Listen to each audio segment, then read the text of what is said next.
میں ہوں انیلا خالد انڈیپینڈنٹ اردو سے. کلائمیٹ چینج کے حوالے سے ہمارا آج کا موضوع ہے. صوبہ خیبر پختونخوا کے شہر پشاور میں آج ایک سیمینار منعقد ہوا ہے جس میں کہا جا رہا ہے کہ کلائمیٹ چینج سے سب سے زیادہ خواتین متاثر ہوئی ہیں.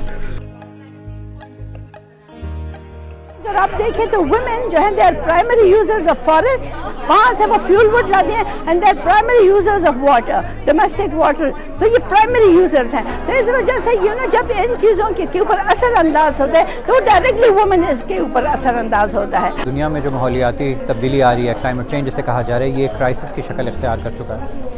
اور پاکستان میں سب سے زیادہ ہم نے یہاں پہ دیکھا ہے کہ ولنریبلٹی اس وجہ سے زیادہ ہے. یہاں پہ حادثات کتنے زیادہ ہوتے ہیں، فلڈز آئے ہیں، سیلاب وغیرہ، ارتھ کویکس، یہ ساری چیزیں پاکستان میں بہت فریکوینسی سے آتی ہیں. اس وجہ سے پاکستان کو دنیا کے ان 10 ممالک میں سمجھا جاتا ہے جہاں پہ سب سے زیادہ ولنریبلٹی ہائی ہے. فلڈز میں یوں دیکھیے کہ فلڈز جب آتے ہیں، اور اکثر یہ ملکوں میں دیکھا ہے کہ خواتین کو ارلی وارننگ سائنز یا سگنلز نہیں ملتے.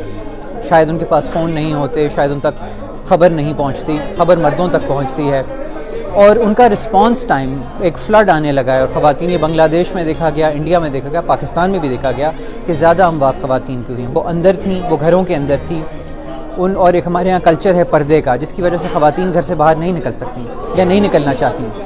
اور اگر ایک فلڈ آتا ہے، ان کو تیرنا نہیں آتا، ان کو اپنے آپ کو بچانا نہیں آتا. یہ بھی دیکھا گیا کہ خواتین اپنے بچوں کو بچا رہی تھیں، بوڑھوں کو بچا رہی تھیں، بیماروں کو.